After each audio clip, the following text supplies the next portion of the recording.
Bismillahirrahmanirrahim. Assalamualaikum warahmatullahi wabarakatuh. Sahabat yang beriman, jin merupakan salah satu makhluk Allah yang dekat dengan manusia. Karena jin memang selalu berniat untuk mengganggu dan menguji manusia bagaimanapun caranya. Dalam Sahih Bukhari dari Abu Hurairah radhiyallahu anhu, ia berkata bahwasannya ia pernah membawakan pada Nabi SAW wadah berisi air wudhu dan hajat beliau. Ketika ia membawanya, Nabi SAW bertanya, "Siapa ini?" "Saya Abu Hurairah," jawabnya. Beliau pun berkata, "Carilah beberapa buah batu untuk kegunakan bersuci, dan janganlah bawakan padaku tulang dan kotoran." Abu Hurairah berkata, "Kemudian aku mendatangi beliau dan membawa beberapa buah batu dengan ujung bajuku, hingga aku meletakkannya di samping beliau dan aku lalu pergi. Ketika beliau selesai buang hajat, aku pun berjalan menghampiri beliau dan bertanya, 'Ada apa dengan tulang dan kotoran?' Beliau bersabda, 'Tulang dan kotoran merupakan makanan jin. Keduanya termasuk makanan jin. Aku pernah didatangi rombongan utusan jin dari Nasibin, dan mereka adalah sebaik-baiknya jin. Mereka meminta bekal kepadaku, lalu aku berdoa kepada Allah untuk mereka agar tidaklah mereka melewati tulang dan kotoran, melainkan mereka mendapatkannya sebagai makanan." Hadis riwayat Bukhari. Begitu pula dalam hadis lain dari Abdullah bin Mas'ud disebutkan, Rasulullah SAW bersabda, "Janganlah kalian beristinja atau membersihkan kotoran pada dubur dengan kotoran, dan jangan pula dengan tulang, karena keduanya merupakan bekal bagi saudara kalian dari kalangan jin." Hadis riwayat Tirmidzi. Juga diceritakan dalam hadis lainnya bahwa setan makan dengan tangan kiri, sedangkan kita diperintahkan menyelisihi setan dalam hal tersebut. Lantas, seperti apakah bentuk makanan jin dan setan? Berikut 8 makanan jin dan setan yang wajib kamu tahu. 1. Makanan yang tidak disebut dengan nama Allah. Dari Sa'id bin Jubair yang mendapatkan riwayat ini dari Abdullah bin Abbas, Rasulullah bersabda, "Kepada Allah Ta'ala iblis pernah berkata, 'Tuhanku, semua makhluk telah engkau jelaskan rezekinya. Pungkas makhluk terlaknat ini seraya sampaikan tanya, di manakah rezeki bagiku?' Allah Ta'ala berkata, menjawab pertanyaan setan tentang rezeki mereka, 'Di dalam makanan yang tidak disebut namaku.' Hadis riwayat Ad-Diyah. Setiap makanan yang tidak disebutkan nama Allah saat memakannya sangat disukai setan, karena itu adalah rezeki bagi mereka. 2. Kotoran. Ya, hal ini sudah pasti kita ketahui sebagaimana jin atau setan sangat menyukai daerah kamar mandi di rumah kita, karena di sana terdapat makanan favorit jin, yaitu kotoran. Rasulullah pun menganjurkan kita untuk selalu membaca doa terlebih dahulu ketika akan memasuki kamar mandi. 3. Memakan darah. Jin sangat menyukai darah, baik itu darah hewan atau manusia, entah itu darah luka maupun darah haid kaum wanita. Itulah dia mengapa untuk para wanita sebaiknya tidak membuang sembarangan pembalut menstruasinya. Sebaiknya dibersihkan dulu sebelum benar-benar dibuang. 4. Kacang dan jadaf. Suatu hari Umar bin Khattab berkata, ketika itu ia menanyai seseorang yang pernah ditawan oleh bangsa jin, "Apakah makanan mereka?" tanya Umar. Orang itu menjawab, "Kacang, dan apa yang tidak disebutkan nama Allah Ta'ala saat memakannya." "Apa minumnya?" tanya Umar kembali. "Jadab," jawab orang tersebut.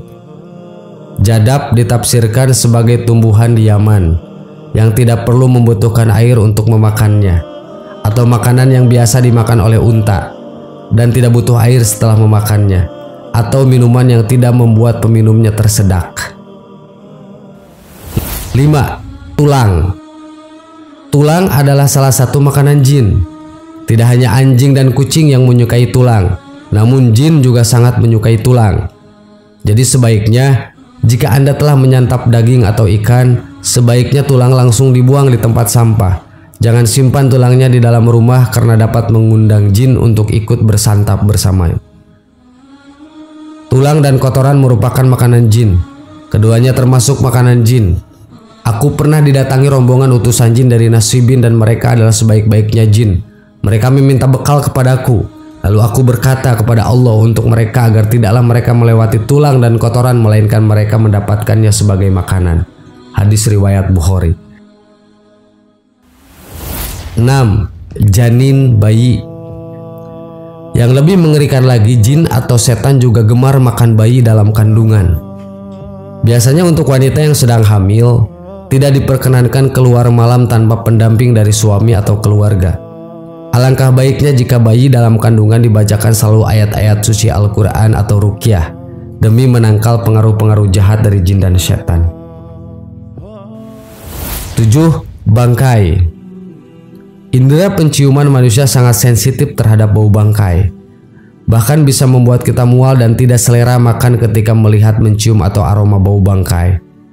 Namun anehnya, bangkai justru menjadi makanan favorit para jin, baik itu bangkai manusia maupun hewan. Bangkai hewan yang dengan tidak menyebut nama Allah saat disembelih. 8. Makanan yang dimakan dengan tangan kiri. Jika salah seorang di antara kalian makan, makanlah dengan tangan kanannya. Ketika minum, minumlah dengan tangan kanan, karena setan itu makan dan minum dengan tangan kirinya. Hadis riwayat Muslim. Keterangan ini tidak termasuk bagi yang selalu kidal. Sahabat yang beriman, itulah 8 makanan yang disukai jin dan setan. Semoga bermanfaat. Amin. Wallahu alam. Assalamualaikum warahmatullahi wabarakatuh. Bismillahirrahmanirrahim. Assalamualaikum warahmatullahi wabarakatuh. Sahabat yang beriman, bisakah manusia melihat wujud malaikat secara kasat mata di dunia? Bagaimana caranya? Manusia juga bisa berjumpa malaikat, tetapi tidak dalam wujud aslinya, berbeda dengan Nabi dan Rasul. Malaikat diciptakan dari nur atau cahaya dan merupakan makhluk ciptaan Allah yang paling taat pada perintahnya, sehingga manusia biasa tidak dapat berjumpa atau melihatnya dalam wujud aslinya. Syekh Thohir bin Sholeh Al-Jazairi menerangkan bahwa malaikat adalah makhluk Allah yang tercipta dari cahaya dalam bentuk jisim halus. Malaikat tidak makan dan tidak minum. Mereka adalah makhluk mulia yang taat kepada Allah dan tidak pernah melanggar apa yang diperintahkannya. Syekh Thohir Al-Jazairi menjelaskan, manusia tidak dapat melihat bentuk asli malaikat kecuali para nabi, karena malaikat tercipta dari jisim halus atau bentuk halus. Bentuk halus yang dimaksud adalah seperti udara di dalam ruangan, tidak dapat dilihat dengan mata tetapi bisa dirasakan kehadirannya. Kemampuan para nabi melihat malaikat merupakan kekhususan yang diberikan oleh Allah untuk menyelesaikan segala permasalahan agama dan hukum syariah. Dalam suatu riwayat, dikisahkan bahwa ada seorang sahabat Rasulullah SAW yang pernah bersalaman dengan malaikat. Di dalam hadis sahih riwayat Imam Muslim, dikisahkan bahwa Imran bin Husain memberitahu kepada salah satu sahabat lainnya, para malaikat bersalaman dengan Imran selama ia menderita penyakit wasir. Penyakit ini telah dideritanya dalam kurun waktu yang lama. Selama sakit, malaikat datang untuk bersalaman dengan Imran bin Husain. Ketika Imran mengetahui bahwa penyakit wasirnya yang menyebabkan datangnya malaikat untuk bersalaman dengannya, maka dia meminta kepada Rasul agar didoakan supaya penyakit wasirnya kembali ke dirinya, sebab ia selalu ingin bersalaman dengan para malaikat. Diriwayatkan juga dalam sebuah hadis riwayat Muslim bahwa ada seseorang yang hendak mengunjungi saudaranya di kampung lain, maka Allah mengirim malaikat untuk menjaga di perjalanan. Ketika malaikat datang kepadanya dan langsung bertanya, "Engkau ingin kemana?" Lalu ia menjawab, "Aku ingin mengunjungi saudaraku di kampung ini." Kemudian malaikat itu bertanya lagi, "Apakah engkau memiliki hutang jasa sehingga ingin membalasnya?" Lalu ia menjawab, "Tidak, hanya saja aku mencintainya karena Allah." Maka malaikat itu berkata, "Aku diutus oleh Allah kepadamu untuk mengabarkan bahwa Allah Subhanahu wa Ta'ala mencintaimu sebagaimana kamu telah mencintai saudara kamu karenanya." Sahabat yang beriman, masih banyak kisah manusia atau sahabat Nabi yang bertemu atau melihat malaikat dengan orang-orang pilihannya Allah Subhanahu wa Ta'ala. Bukan tidak mungkin seorang setelah mereka atau manusia pada zaman ini dapat melihat dan berjumpa dengan malaikat. Jika Allah menghendaki, tidak ada yang tidak mungkin. Allahu a'lam. Assalamualaikum warahmatullahi wabarakatuh.